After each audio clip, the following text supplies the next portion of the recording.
All right, cool. So it's now my pleasure to introduce our main speaker, who is Rich from Canoga Park. Hey, Rich.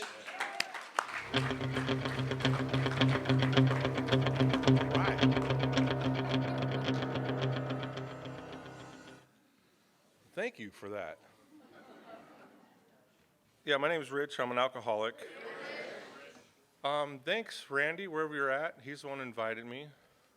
He invited me so long ago, I got over here and I thought to myself, is that Randy? Is that Randy? And he walked in and he said the same thing. So he's like, I know that guy's here somewhere.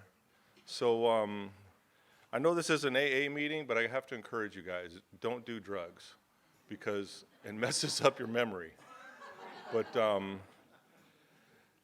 I do know this. I know this is a good meeting for several reasons. I drove by, I swear it was like an hour and a half early, and there was people already here. And I thought to myself, I think there's a 6 o'clock meeting. And I want to thank my friend Renee for coming with me. Do you know how many people have come to speak at a meeting and they go out the day that they spoke at a meeting before or after a meeting? Yeah, it's crazy. Just recently I got invited to go speak at a meeting and I was calling the secretary and he wouldn't answer the phone, so I showed up. And it was probably a Saturday night meeting. So Monday or Tuesday he called me up and he said, hey Rich, I'm so sorry, man, I went out before the meeting. And I was like, I have never been invited to a meeting to speak and someone go out. And so I said, hey man, it's all good, man, don't worry about it. The meeting went good. And so I was compelled that day to text him and say, hey bro, you're gonna make it, man, because you humbled yourself and you gave me a call and you gave me an apology and you told me the truth. You know, the truth matters today. So it's good to look around, speaking of the truth, it's good to look around this meeting, and I feel like I'm speaking to everyone who's a little bit younger than me, so you better pay attention. Yeah, that was a little surprise to me. I'm glad I came here for a few reasons. First, the cakes. Where are the cakes anyways? Because usually I come to a meeting for the cake, but Tom, this is some powerful stuff, bro. That front row to see what's going on here with you and your family, that's powerful. And John, thank you for bringing the tissue, man.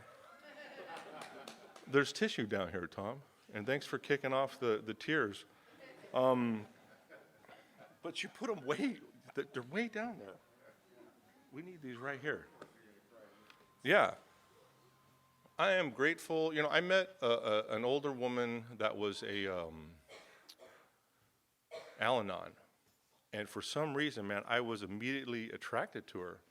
I was like, what is going on here? But as I got to know her, almost every time we had a conversation, she would tell me, she'd say, Richard, I love the 12 steps. Like, why does she keep saying this? And I had done a step study through this program like 4 or 5 times. And I realized, you know, I used to keep these booklets that we'd fill out. And so I had a job, but I was so cheap. It was $20 for these 4 books. So I would keep the booklets and I just, you know, fill it in again. But I'd look at the answers in this book. And I was like, did I steal somebody's book? Like, I don't even know who this person is. And so as I got to know this woman better and better, I began to fall in love with the 12 steps, even though I had done them several times. And because I did not recognize the person I was the first time that I did that book. I was like, I don't even struggle with this stuff anymore. But now you said I could go to 8:15? How many of you guys want me to go to 8 o'clock? How many 8:15? Okay, well, my first sponsor told me it's better to give a resentment than get one. So if you want, we'll see how that goes.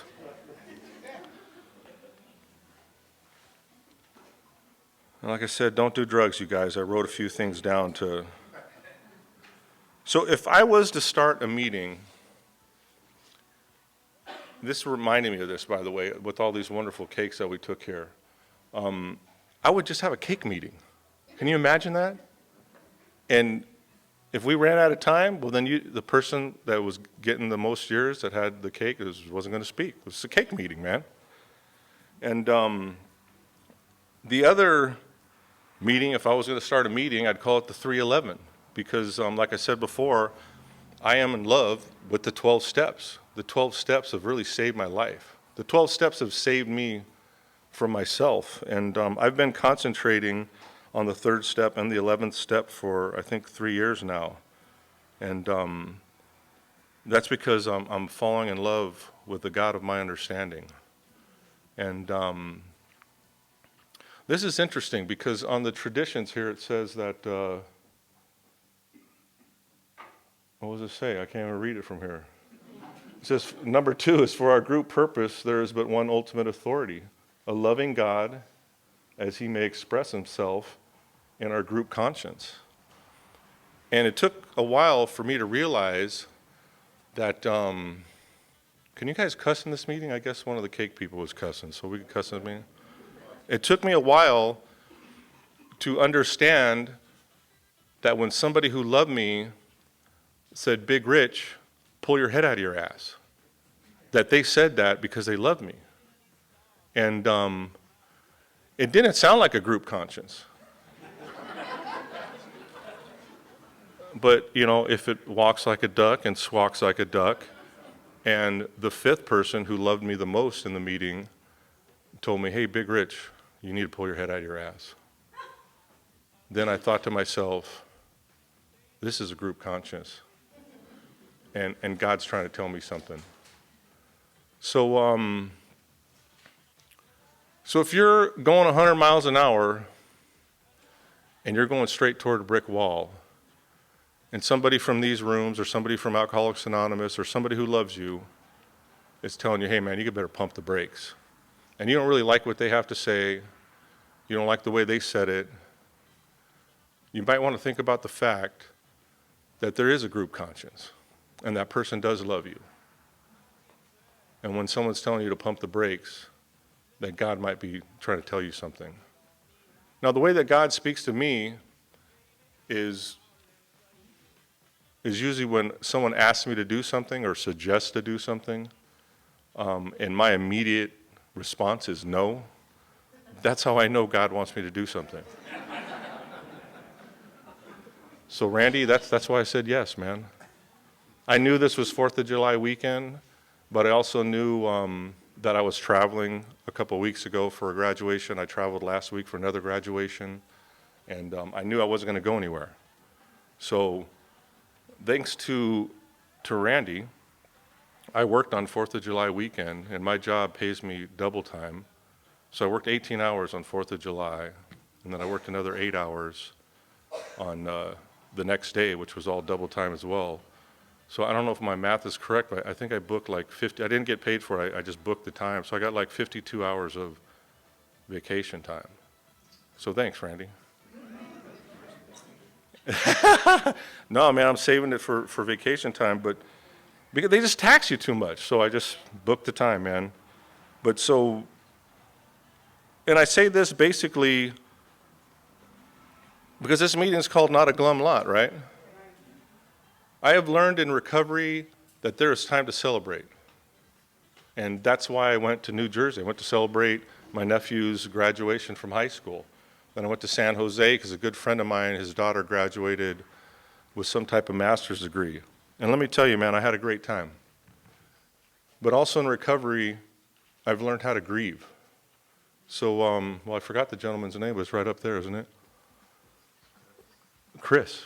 Oh, see, it's in backwards order than it was up here. See, now the IT team is messing with me now. But that's okay. What really landed me in a place called Cry Help, it was a rehabilitation center, is I had the time of my life on a camping trip. And I have 4 little cousins, and one was too young to play in the river, but the other 3, their father wouldn't let them play in the river, but the father wasn't there, so we were in the river. We're having a great old time. Well, 3 out of those 4, I guess they're my second cousins, they basically, this is terrible, you guys. I know this is not a glum lot, but this is what landed me in an alcohol recovery program. Is 3 of those 4 boys got shot in the head by their own mother. And I stayed sober for a little while because I really probably didn't know what to do. But finally, the grief snuck up on me, and I could not drink enough. I couldn't use enough drugs to stop hearing the voices of those 3 boys. It was the most wonderful camping trip of my life. And I had gone camping at this place. Actually, my mother was water skiing while she was pregnant with me at this particular place.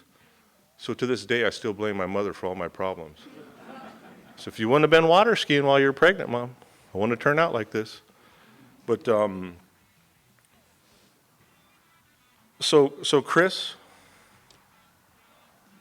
thank you. It's time to grieve, brother. It's time to grieve. And I didn't know that in my recovery. Well, I wasn't in recovery. I just didn't know that. All I knew was I couldn't drink enough to get the dreams out, to get the voices out, to get the tears out. So I found myself a cry help, and thank God, man. Thank God that program had a grief session. And I volunteered to be there. Well, my insurance only paid for 3 months. And I think I had Kaiser at the time. I got fired from Kaiser, but they still had to insure me. So they paid for 90 days.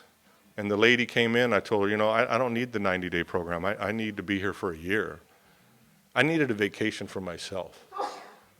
So they would not let me into that grief thing for like 3 months. And finally, when they let me in, it was a round room, man. We all sat in this room and did a meditation. And during one of those meditations, man, I had this powerful vision. And the 3 boys were like playing on the other side of this river, and I could hear kids playing. And I knew it was them. And so I was on the other side of the river, and I'm like trying to get their attention.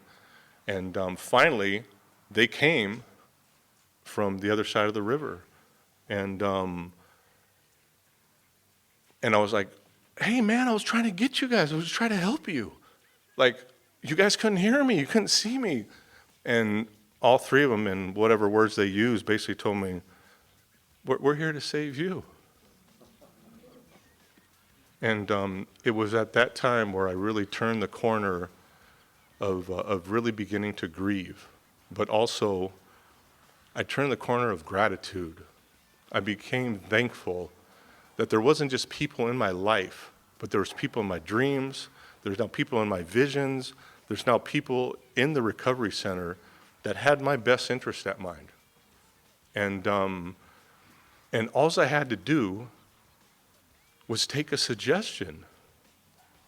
They wanted me to get a sponsor. They wanted me to do the steps.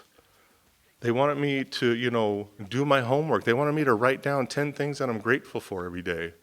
So I began to do all this stuff. And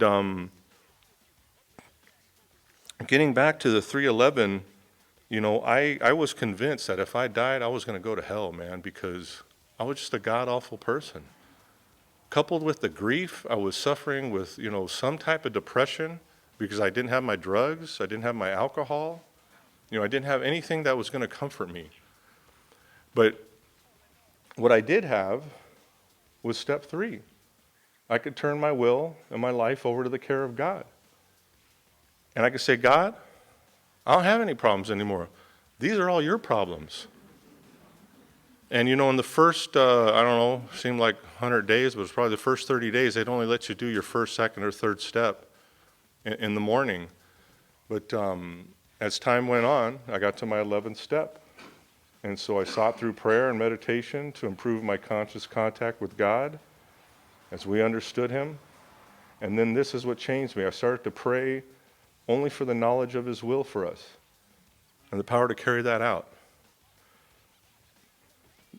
When I was out there using and drinking, I started, I remember at age 10, man, my neighbor, Ernie Brown, he stole some weed from his brother. His brother, man, he looked like AC/DC, man. He had this big old fro.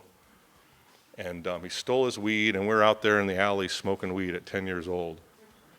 And I don't even know how high I got, if I even got high, but for some reason, it felt like the right thing to do. So I started that career at 10 years old, and whatever drug I used, whatever alcohol I drank, it was very appealing to me. You know, it baffles me sometimes that people start drinking and they immediately get DUIs, or they immediately just start getting in fights, or they immediately become the party downer, like nobody wants to drink with that guy. But, and I'm definitely not trying to glorify drugs and alcohol, definitely not trying to glorify alcohol. But alcohol became a very, very good part of my life that ended up destroying it slowly but surely. And it didn't take very long.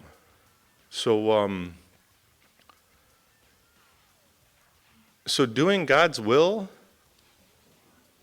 was not in the program for me. It was doing whatever I wanted to do. And you know, I got 8 sponsors, but that's a little bit foggy because I only talked to like 4.5 of them, I think. And you know, I have to remind my sponsors every once in a while that I don't really give a shit how you feel, and I don't really give a shit what your opinion is. You know, just because I asked you to go to a meeting, and just because I asked you to get there early, doesn't mean you can't show up. You know, and so if you're sponsored by, I got another sad story. I am a glum lot, I tell you that much. And I share this story because I keep sponsoring people, no matter what, because I have to be a service, or else I just start losing this conscious contact with God. I start losing, because I want to be in God's will, man. God's will led me up to being right here, right now. And let me tell you, I live by principles now, and one of my principles is do the right thing for the right reasons, and you'll find yourself at the right place at the right time. I'm still touched, Tom. I'm in the right place at the right time, man. And I don't know who said that. Well, it was Kathy. She's got so many years, I think she's forgot how many years she had. I think she said the wrong amount of years. You have 39 years, Kathy. I think you said 38. I'm like, it says 39 on there. But there is miracles waiting to happen in your life. And there's a God somewhere out there, man. And he is more than capable and willing to hand out blessings. What's his name had to get new shoes, he said. Who's the new shoe guy? That was a great analogy, man. God's got a pocket full of miracles, man. And they have your name on them. They have your name on them.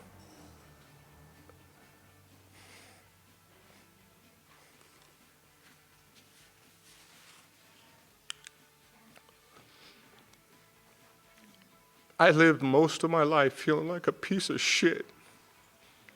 And God kept handing out those blessings. And I know there's people out here, I don't come here I'm going to touch one life.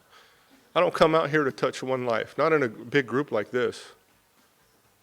God has miracle after miracle after miracle with your name on it. And it doesn't matter if you relapse. It doesn't matter if you're a shitty dad or a shitty mom. It doesn't matter what you've done in your past. God does not erase your name off of those miracles. So when people come up here and say, oh, let's suit up and show up, keep coming back, they don't say those things because we're parrots. They say those things because they have felt the hand of God on their life, and they have felt the many blessings that God has for them when they did not deserve it.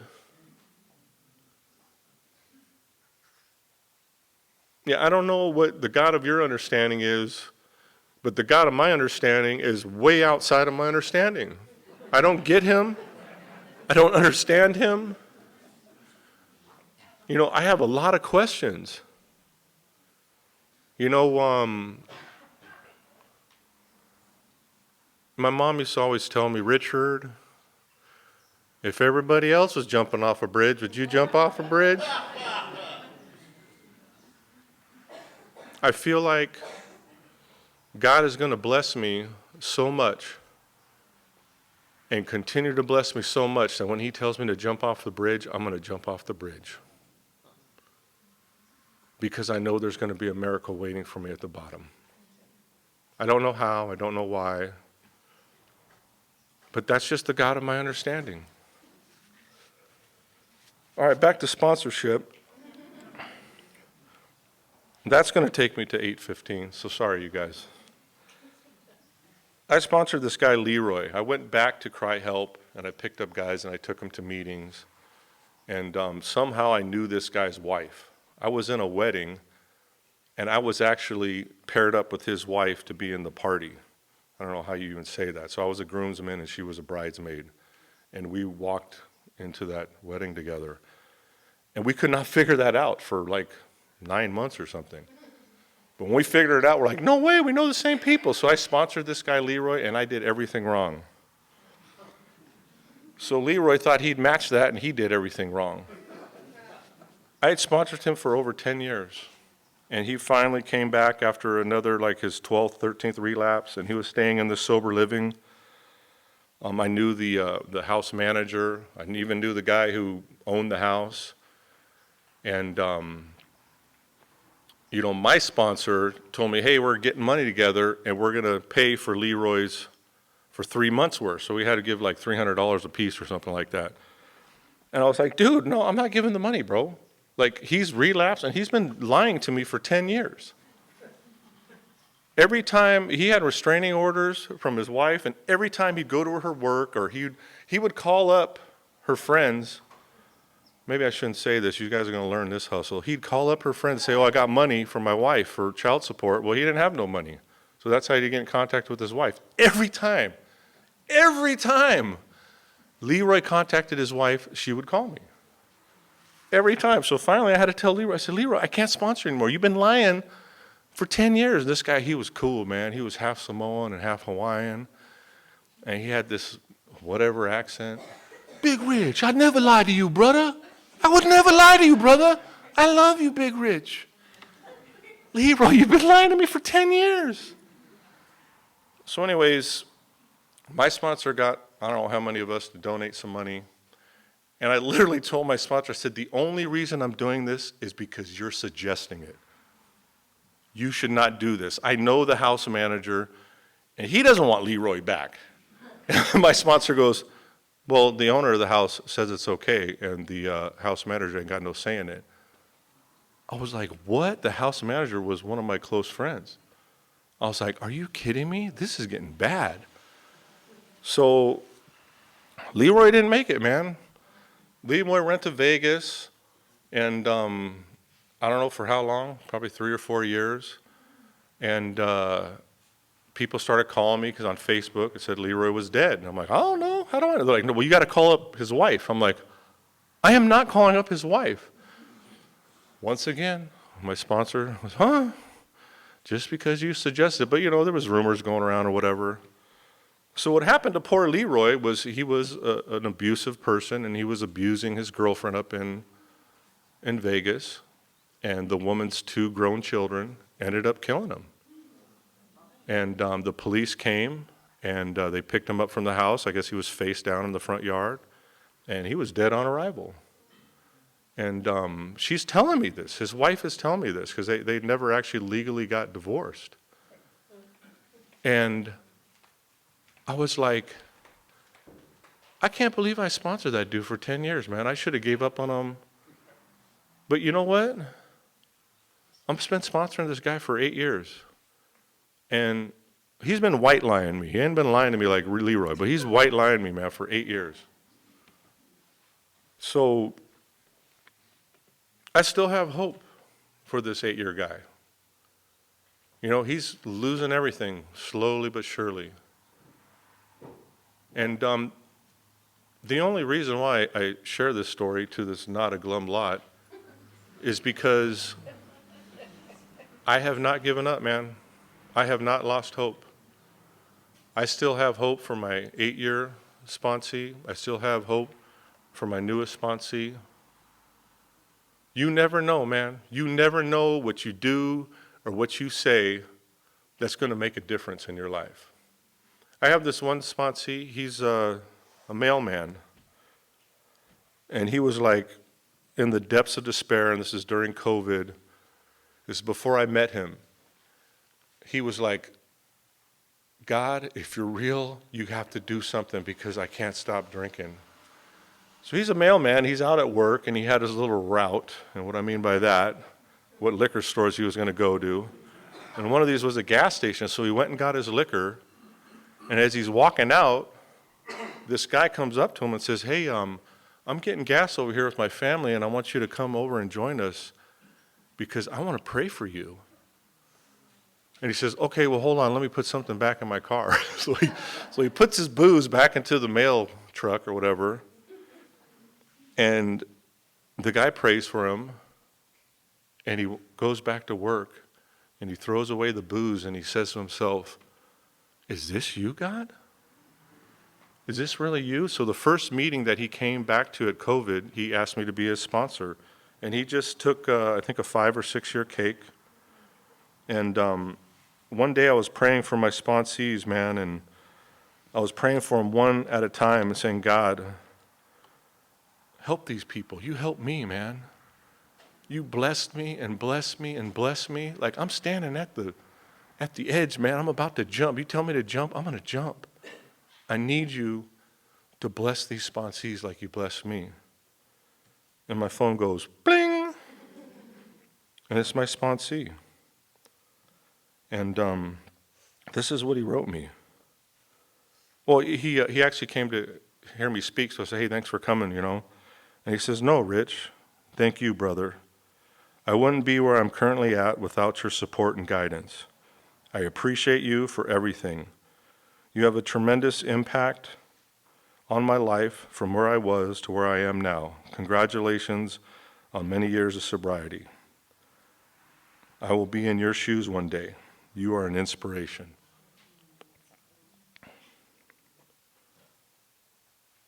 And you might say, wow, Rich, that was a prideful thing to share. But this is probably the most humblest thing that I could share tonight. Because this is what keeps sponsoring the 8-year guy, that keeps white lining me. And if another Leroy comes along, I'm going to keep sponsoring him too. Because it's not about what I want to do today. It's about praying for God's will in my life. It's about receiving the power and the knowledge to carry out God's will. And it baffles me. Like I said, I don't understand the God of my understanding. I really don't. Why God wants me to love people when I don't want to love them, I don't know why that is. When I thought about sharing this, I didn't think that was going to be funny, but apparently God's asking you to do the same thing. But I do believe in my heart that there's some people out there that deserve to be given up on. But I believe deeper down inside of my heart that that's not the person that you are, and that's not what you're going to do, is to give up on somebody. That's what my sponsor told me. He says, Rich. My sponsor's a little guy. Big Rich. He goes, Big Rich. He always calls me, Big Rich. We don't give up on people.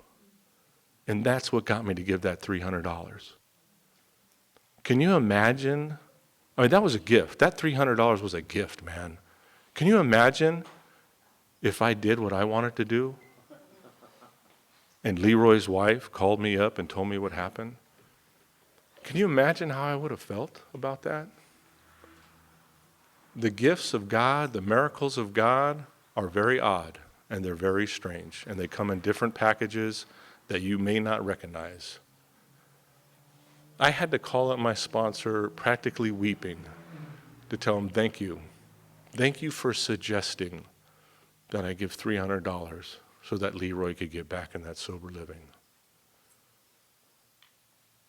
Man, God is crazy, man. I knew this professor that taught at this private school, and I'll never forget these words because he said it laughing, but he wasn't joking. He says, you know, the thing about God is you can't trust him because you never know what he's up to. Most of the time I said, God, I don't want to know. I don't want to know what's going on. All I want to know is the knowledge of your will and the power to carry that out. I just want to be, okay, here we go, God. Here we go, God, on the 4th of July weekend, we're going to go talk to not a glum lot. And guess what, man? This is not the best time in my life. I went through this weird season, and I call this the season of God's favor, because God's doing some crazy stuff that I'm not aware of. But in my face, man, there's these coworkers that I don't want to just strangle, man. I want to spit in their face. That's not coming from a conscious contact with God. That's coming from self-will. I have a roommate who owes me a lot of money, and I had to ask him to leave. And I gave him money to get a car. I've been taking care of this dog that he found. And I was just like, bro, you know what? You don't owe me nothing. Just leave by the end of the month and use whatever money you owe me to get another place. Because I don't want to live with resentments. I don't want to live with unforgiveness. You know, I don't want to live with murderous thoughts in my heart.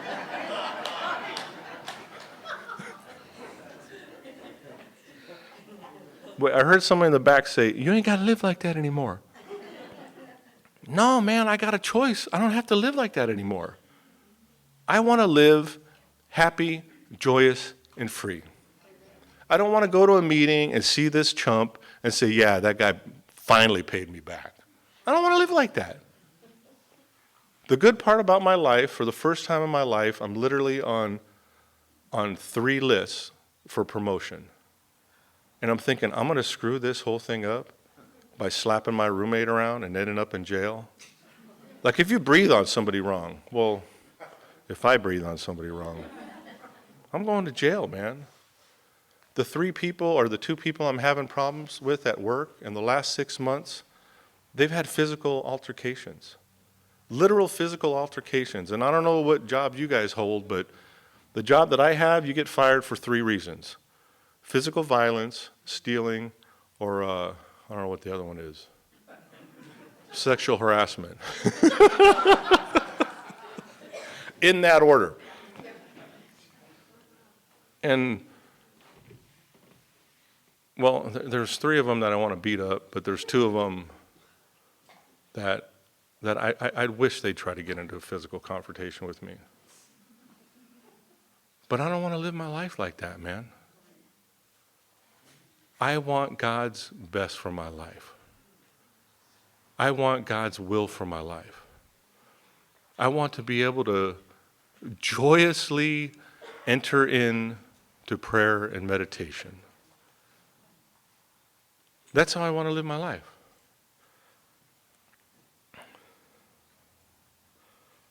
All right, don't do drugs, you guys.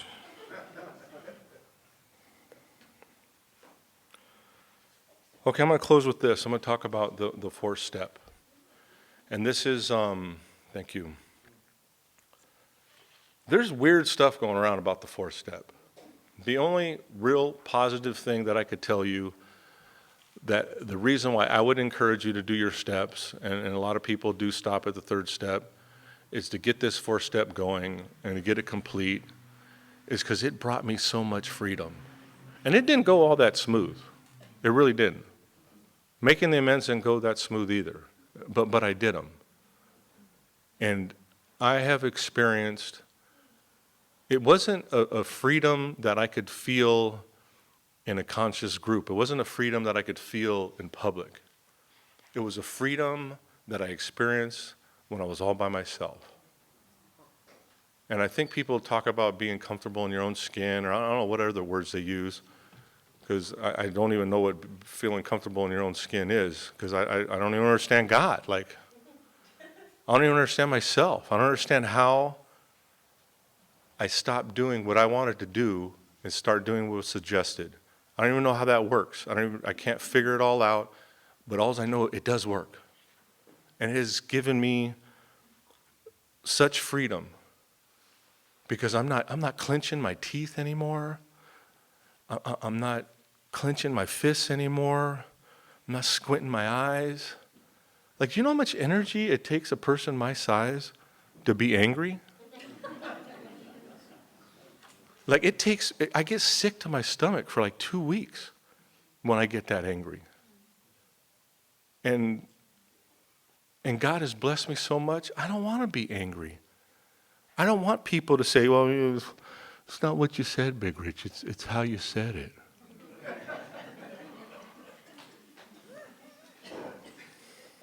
Well, if I didn't love you, I wouldn't say it that way, you know?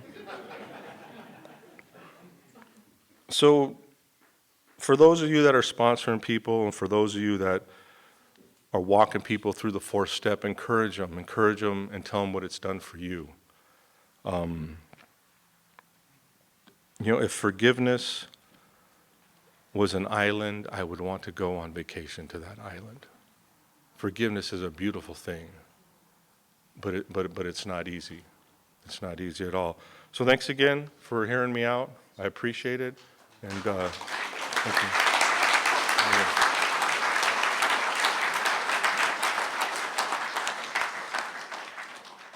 Holy shit, dude, that was great. Thank you. Let's make some more noise for Rich.